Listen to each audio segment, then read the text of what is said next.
We're about to go full circle here and make our way back to the light wave, which is where we started everything. Now, to motivate the light wave, I think it is worthwhile to spend just a little bit of time to present the Maxwell equations and motivate how the Maxwell equations lead to electromagnetic waves, which is what we'll recognize as light. So in an attempt to motivate this, I'm going to start by mentioning something I like to call the capacitor problem. Now, this may have occurred to some of you while we were talking about magnetic fields due to long straight wires. But you can imagine an experiment where I have a battery and it's just going to be an RC charging kind of situation here. So we'll start with this being initially discharged. I go ahead, close the switch, and what's going to happen here is that for a while we're going to be pulling a current through the circuit. Now I'm going to be very careful how I'm drawing the arrow. So this current isn't going to last forever. It'll be what we call a transient current. And this is just plain because the capacitor is initially discharged, and we saw this before. There'll be no electric field strength here. We pull charges off the one plate of the capacitor, the battery moves them to the other plate of the capacitor. As we build up the electric field, the voltage across the plates increases, reducing the rate at which I can pull charges off, and then eventually we decay down to a current of 0 and a capacitor voltage that's equal to the battery EMF. But now here's the point that I want to get at, and that is that it may have occurred to you that while we're pulling this current, I should be inducing, I should have a magnetic field due to the current in the wire, like so. And then you may have been wondering about what's happening to the magnetic field in the vicinity of the capacitor. Because after all, there is no current between the plates.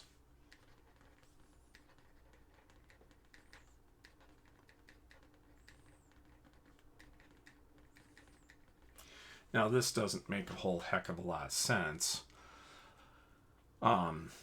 Saying I can get like super duper close to the capacitor and there'd be a field, and then just magically we don't have a magnetic field. That doesn't make a lot of sense, and it didn't make a lot of sense to a Scottish physicist by the name of James Clerk Maxwell.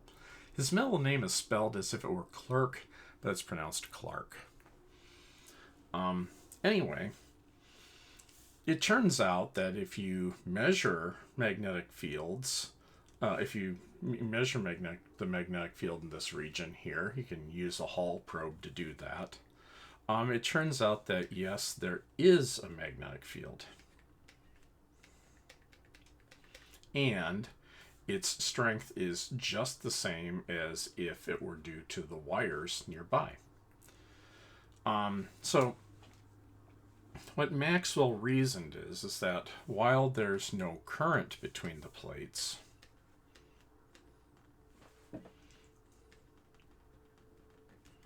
and this is because if there was, you'd be jumping a spark, and that would be a different problem. He did reason that the electric field is changing between the plates.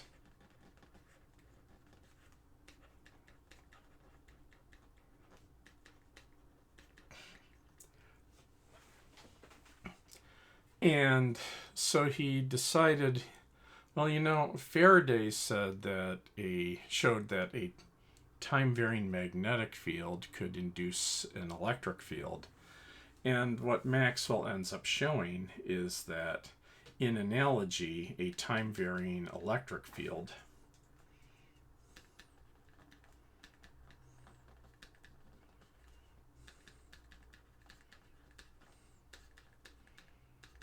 induces a magnetic field.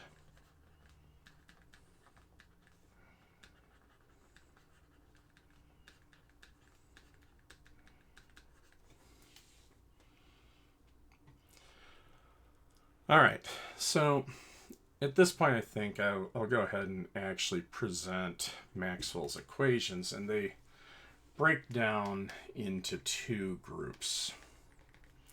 And we've seen all this at least conceptually before. I'm going to write the equations. I'm not making a big deal about being able to manipulate the equations or anything like that. That's not the point here. I'm just going to I'll present them and then pick off a couple of features in order to be able to motivate the light wave. But we've seen these before, and they actually have names. So there are two equations that we say are Gauss's laws. One is Gauss's law for electric fields, and the other one is Gauss's law for magnetic fields.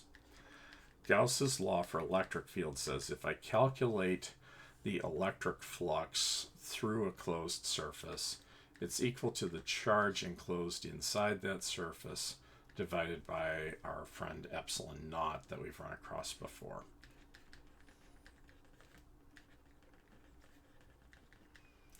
So all this is really saying is that electric field lines,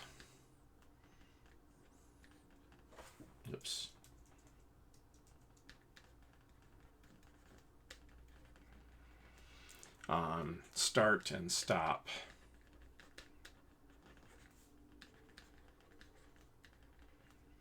electric charges.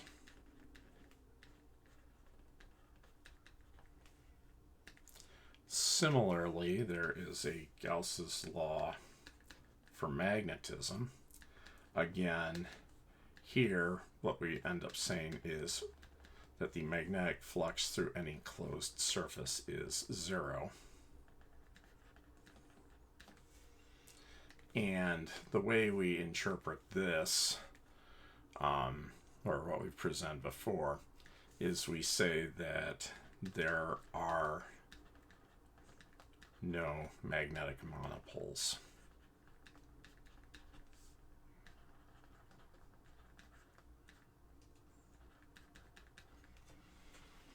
Okay. The next one is Faraday's law. Oops. Picked the wrong color there. There we go. The next one is Faraday's law, which we've seen before. I'll write it a little differently. And interpret it just a little bit differently.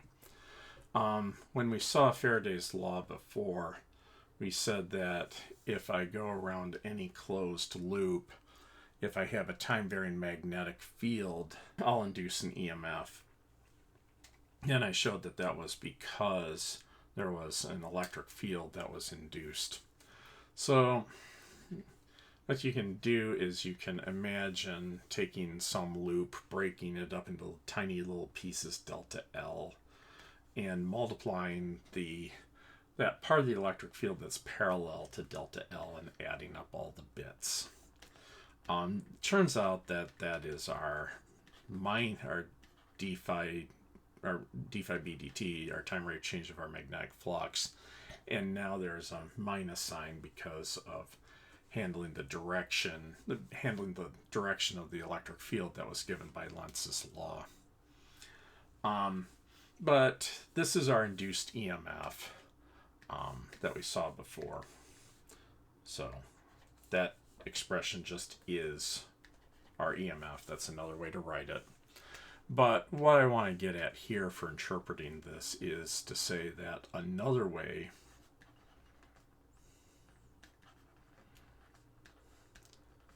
to make electric field lines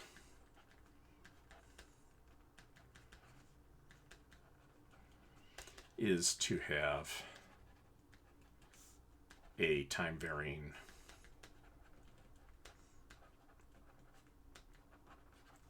magnetic flux.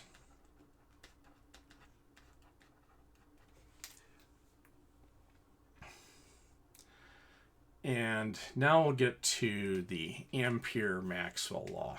We kind of sort of saw Ampere's law before, but I didn't advertise it super loudly. I'll go and give the more thorough presentation of it in a moment. So it's the Ampere-Maxwell law. The first half of the equation is due to Ampere. The second term is Maxwell's addition to it.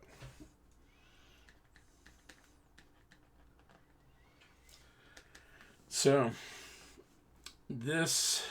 it'll be a similar expression to what we have for the EMF, except it's playing this game with magnetic fields, and this is not an EMF, but it's a similar mathematical exercise. And the term due to Ampere is mu naught times I enclosed. This is for a closed loop. And so will this. So this bit here, and I'll be adding a term to this. Give me a moment. But this bit here is saying that moving charges make the magnetic fields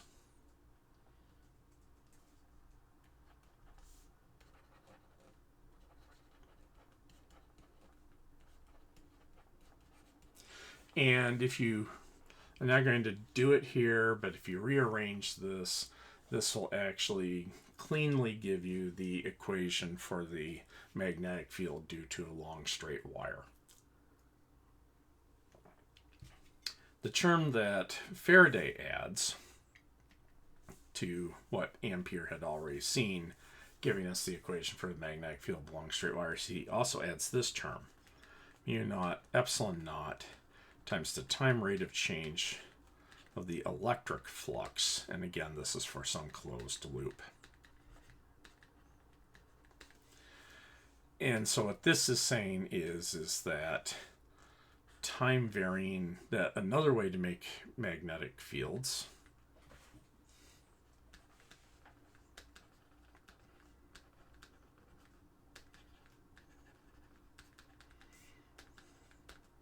actually, make magnetic field lines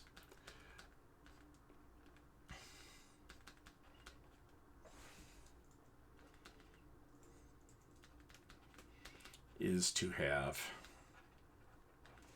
a time-varying electric flux.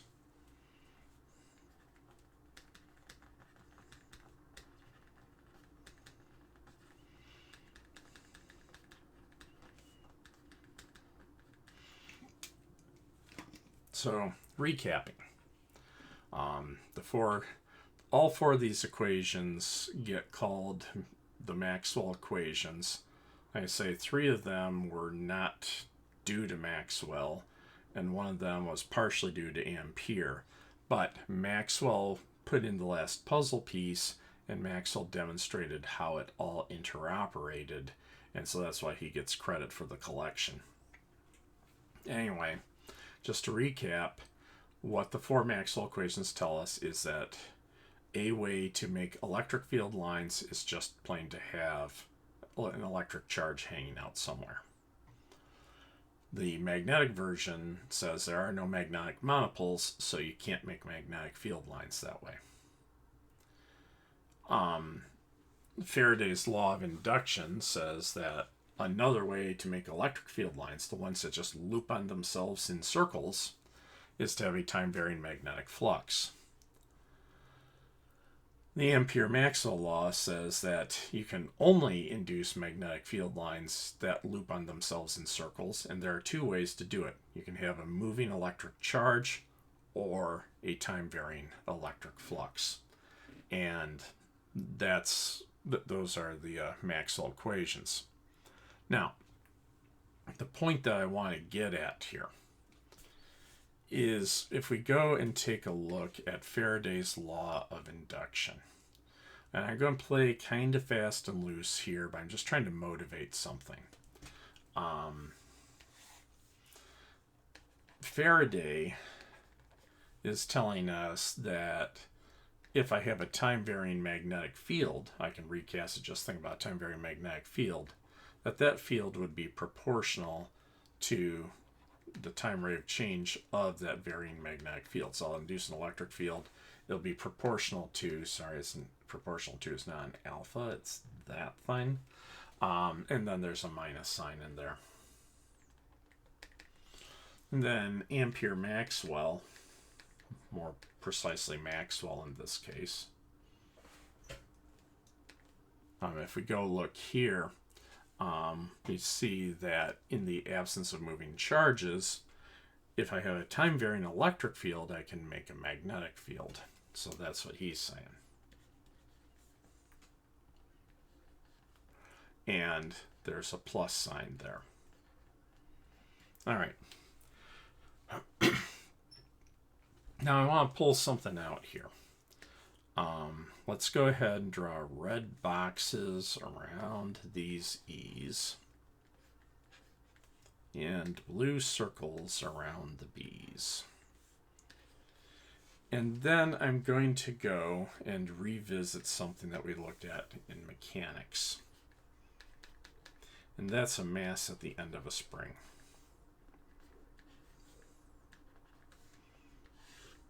So if I go and pull my mass over to the right here, I will have moved it to the right some distance x, and it'll be feeling a force to the left. And since that force is to the left, you would have minus kx. Similar, if I push it to the left, it would still be minus kx because x would be negative. That would make the force positive. So this is just saying the force points in the opposite direction of the direction I pull it. Revisiting Newton's second law of motion here, we can say, all right, F equals ma. My only force here is minus kx. That's the force of the spring. That equals ma. Now, cryptically, what I'm going to do is I'm going to rewrite my acceleration here. I'm going to say, or rewrite this a bit. I'm going to say x will be equal to minus m over k. And I'll say that the acceleration is the time rate of change of the velocity. And then I will remember that the velocity is the time rate of change of position. So stripping out all the constants and everything, what I got here is x is proportional to minus delta v over delta t, and v is proportional to delta x over delta t. Let me go ahead and draw red boxes around the x's and blue circles around the v's. And what I'm trying to point out here is that these equations are the same, except I replaced an x with an e and a v with a b, v with a b, x with an e, minus sign, minus sign. So what we found is that buried in the Maxwell equations is a simple harmonic oscillator thing. In fact, what we actually have is a wave equation. Remember that the simple harmonic oscillator is actually the basis of a wave.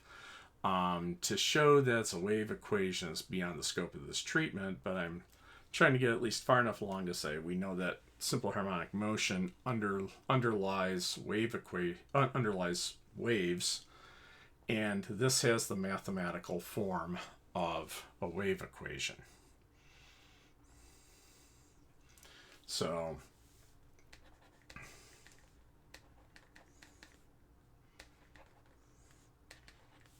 what we get out of this is that the Maxwell equations have the form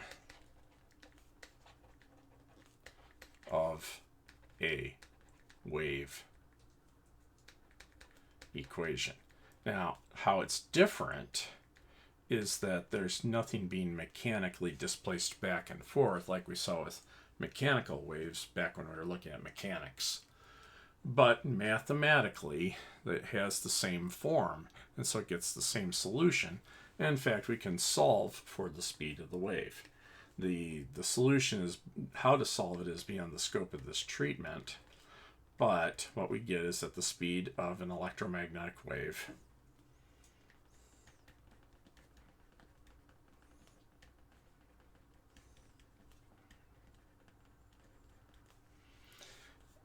we usually give the symbol C instead of V. C comes from the Latin word ceteris, which means speed, but we use this specifically for the speed of an electromagnetic wave or the speed of light, same difference. This turns out equal to 1 over the square root of epsilon naught mu naught, which is 299,792,458 meters per second, which is indeed the speed of light. Now, when looking at that sort of a thing, it's a bit of a tall order to say that that these electromagnetic waves are light. And in fact, it turns out this speed will pop up in other places. So I kind of view that the name the speed of light, which is what we usually call this,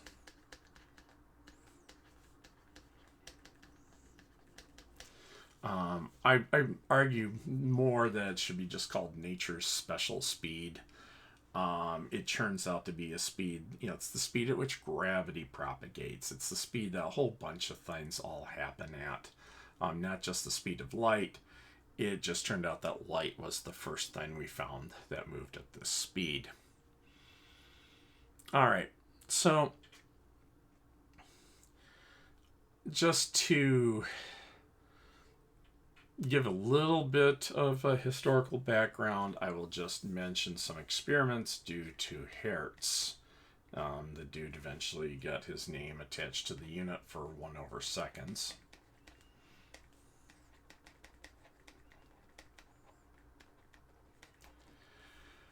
So what's at issue here is that, so electromagnetic waves pop out at the speed of light.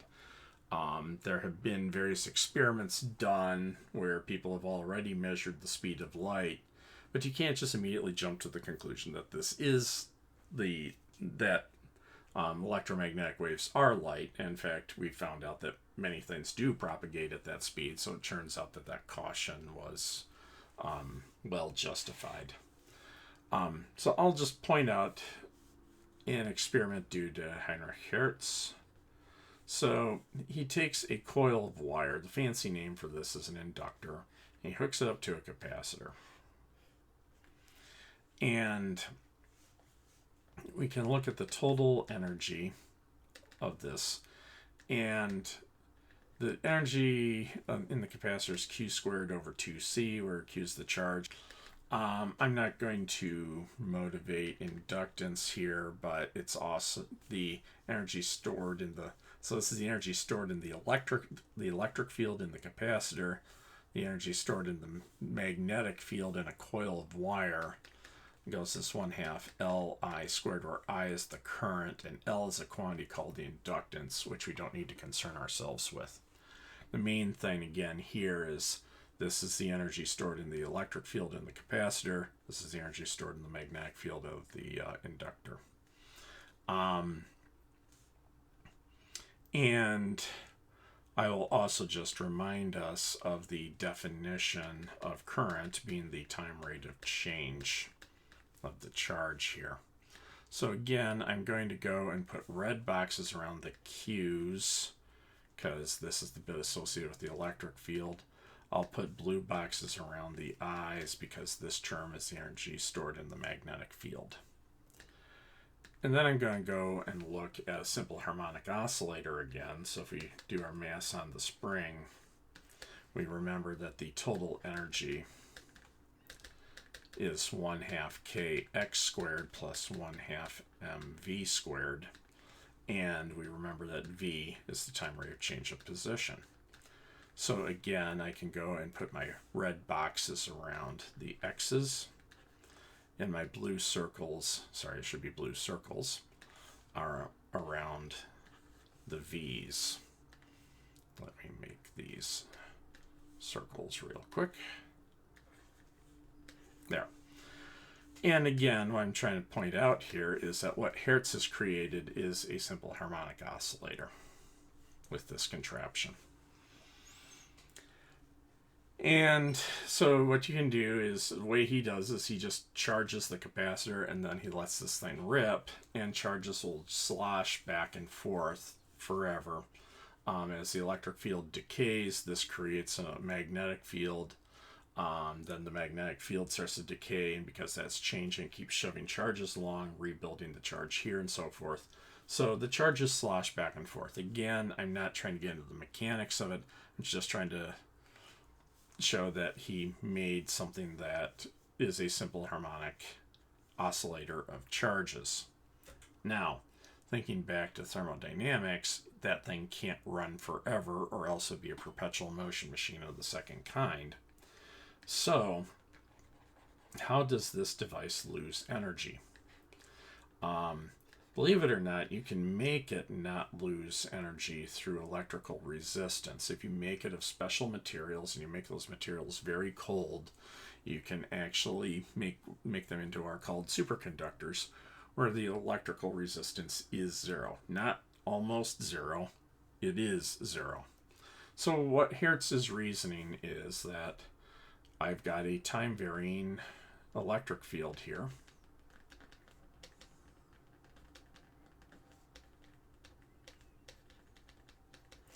So this has to be creating a time-varying magnetic field, which in turn will create a time-varying electric field, which in turn creates our time-varying magnetic field, and so forth, back, forth, back, forth, back, forth, creating our electromagnetic wave. And he detects this by putting another capacitor nearby that is just plain hooked up to an ammeter. And what he sees happen is that the current in the ammeter oscillates at the same frequency as his transmitter here.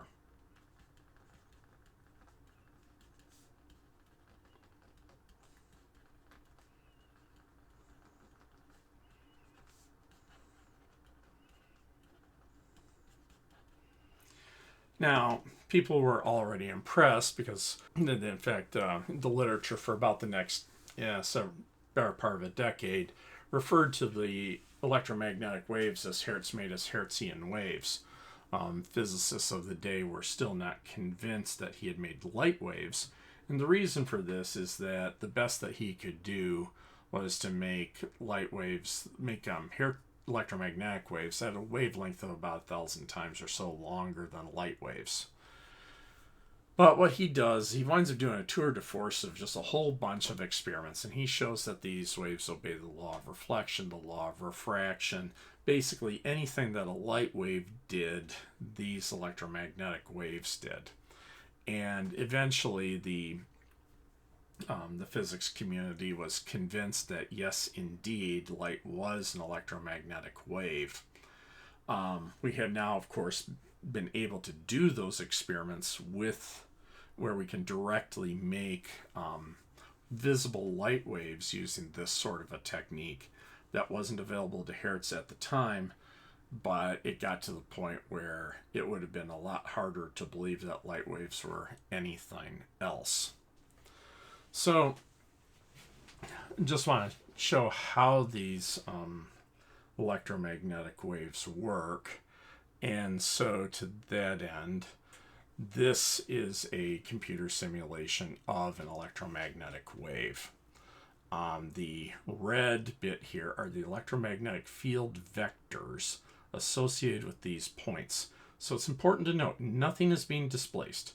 Remember, an electric field vector is associated with a specific point in space, but the value of this vector is oscillating in a wave-like way.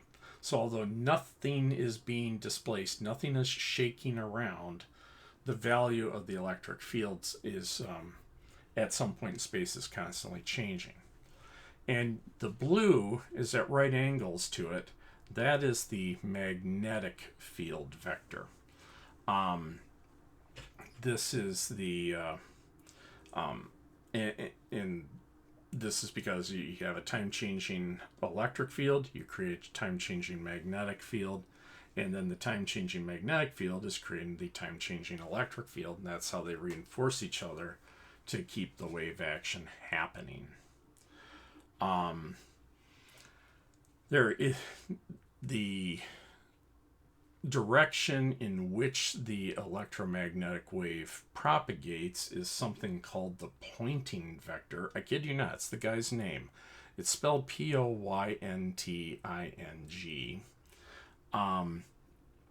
And it's given by this, where if you put the electric field on the index finger of your right hand and the magnetic field on the middle finger of your right hand, the direction, which I noted as S because usually the pointing vector is labeled S, the direction of travel of the electromagnetic wave would be in the direction of the thumb on your right hand.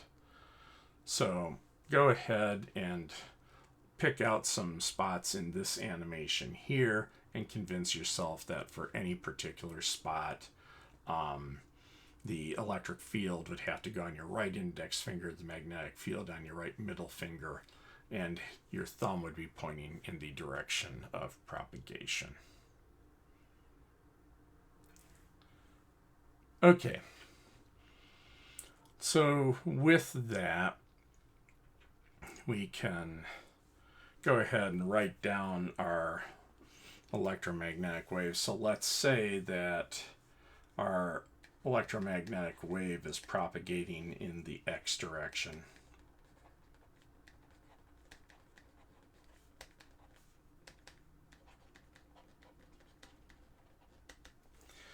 What we'll have simultaneously is the y component of the electric field would be following the solution for a wave equation where the amplitude is given by the maximum strength of the electric field during the oscillation. So just cribbing from this, what we saw for mechanical waves, this is still the same deal. So lambda here is the wavelength.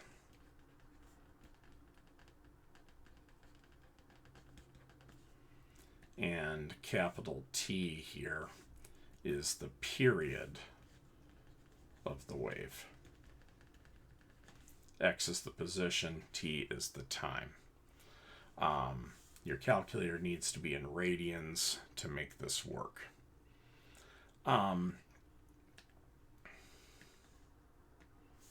Similarly, the Z component of the magnetic field will be given by just writing the same kind of thing.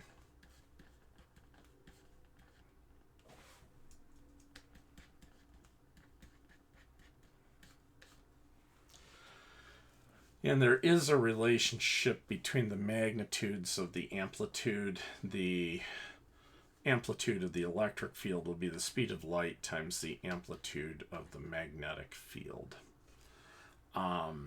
As a practical matter, while you can build specialty equipment that will detect the magnetic field of a light wave, and we've done this virtually everything, the retina in your eye, antennas for radio receivers, cell phone signals, all that kind of stuff. Virtually everything just detects the electric field side of it, and more or less the magnetic field is piggybacking along. But it is possible to directly detect the magnetic field, but just technologically it's a lot easier to do the electric. And then we will also get out of this that the intensity of a wave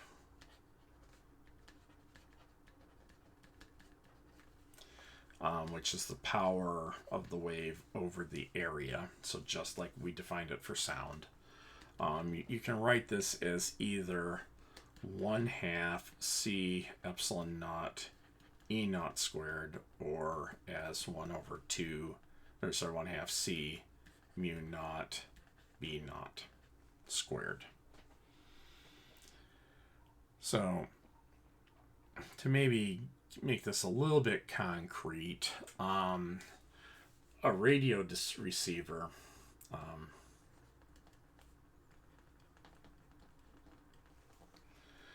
can detect signals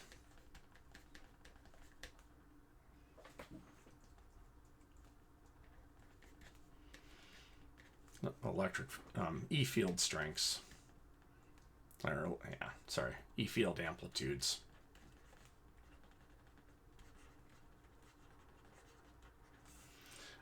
As small as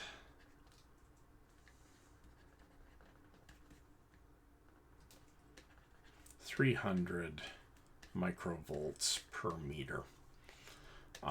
So what we want to know is what is the intensity of this smallest detectable signal. Okay, so here, since we have the electric field strength, we'll want to use this side of the equation. So we'll be saying that I is equal to P over A. So that'll be 1/2. Speed of light is 3 times 10 to the 8 meters per second. Epsilon naught is 8.854 times 10 to the negative 12 farad meters. Then this will be 300 times 10 to the minus 6 volts per meter squared. And that will give you 1.2 times 10 to the negative 10 watts per square meter.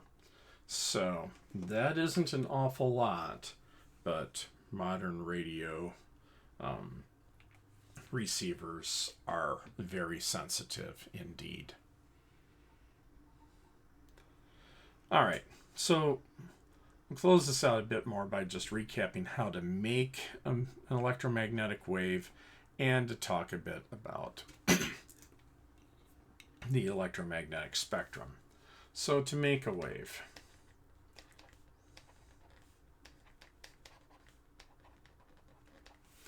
just plain, what you do is you take a pile of charge and you shake it up and down.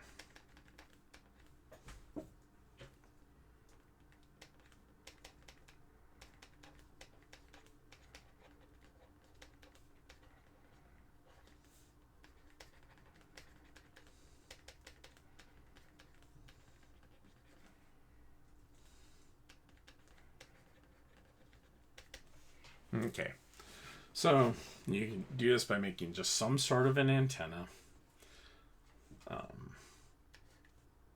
So you typically have some sort of AC kind of source here. That's your antenna. A way to make an antenna is just plain a chunk of wire dangling off each end of an AC source. That'll work just fine. There are plenty of other designs.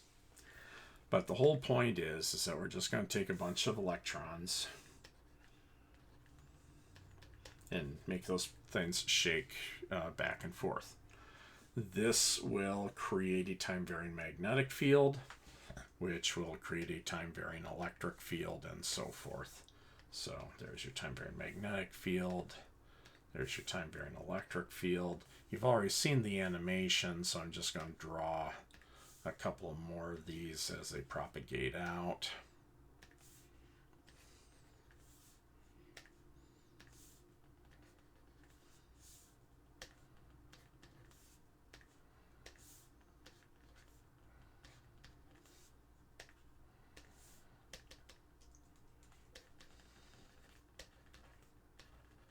And that's how you do it. And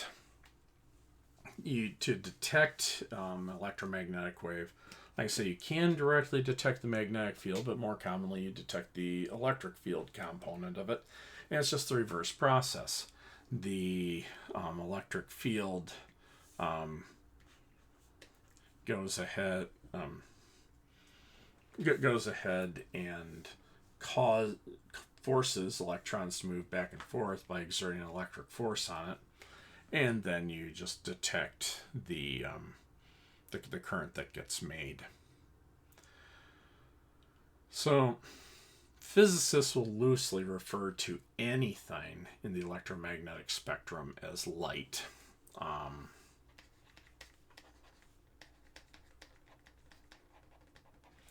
But we'll just go and take a look at it from the world of the very small to the very large.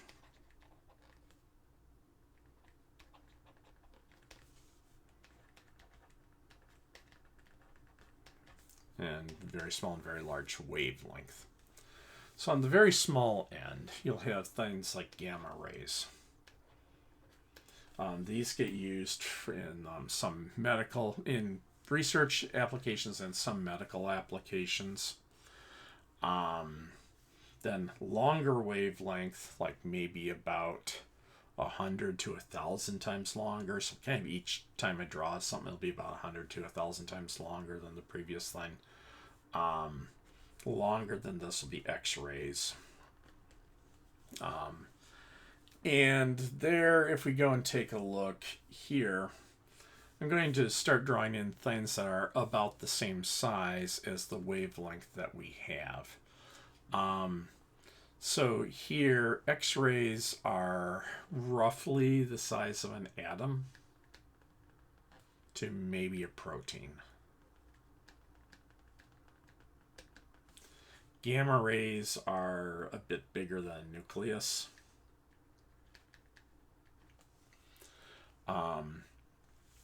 Then let's see, this whole region here would be gamma rays. This region here would be X-rays, something about like that. Let me move those just a bit. Yeah. And then again, about a factor of 1,000 times bigger would be the ultraviolet. This is getting into the realm of, say, right around about here would be a bacterium.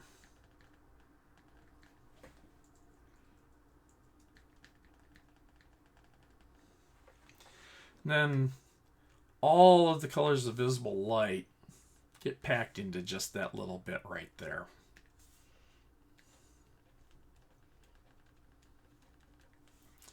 And then we head off into the land of the infrared. So here in the land of infrared wavelengths, you'll have typical cells, unless it's something crazy like an egg, like a chicken egg or something. Up to, this would be a pinhead here.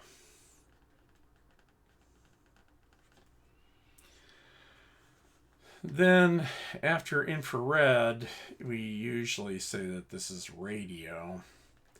But there's not hard and fast demarcations for any of this. So in the region of the far infrared to the near radio, we usually call these microwaves.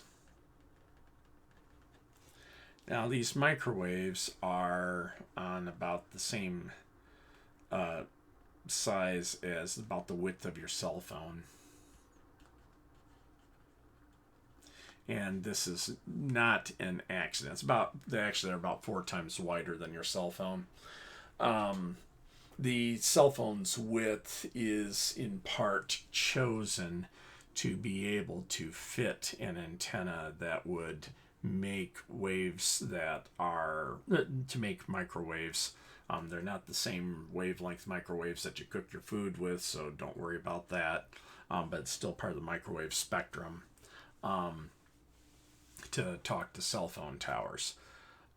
Then finally, as we get into the far bits of radio here, now we're talking about things like, say, a radio tower, which would be like the size of a football field, or better yet, an archery field. which is about the size of a football field. And what we get, so what I want you to get out of this is just very rough rule of thumb. To make or detect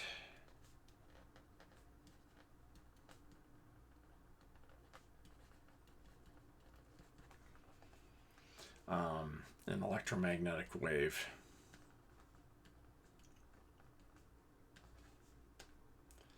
the thing making or detecting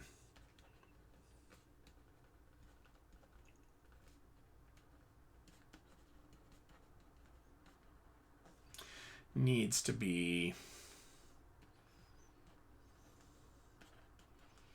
within about a factor of, I don't know, 1,000 or so.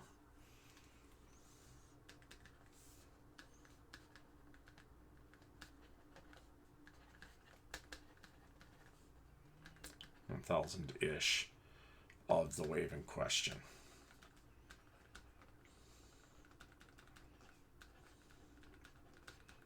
The closer in size the detector is, the transmitter detector is, the more efficiently that can be done. That's why your cell phone is basically a quarter the width of its width is about a quarter of the wave that it makes. So that's very nearly the same size, and so it can very efficiently make the microwaves that you need. Now, by the same token here, the bits of your retina that can detect light are on the order of the size of visible light. And again, that's so that you can, as efficiently as possible, see the visible light, and all the way up and down the spectrum. All right, so in the next video, we'll go ahead and take a look at polarization. We'll be introducing Malice's law and the 1/2 rule. So we'll catch you over there.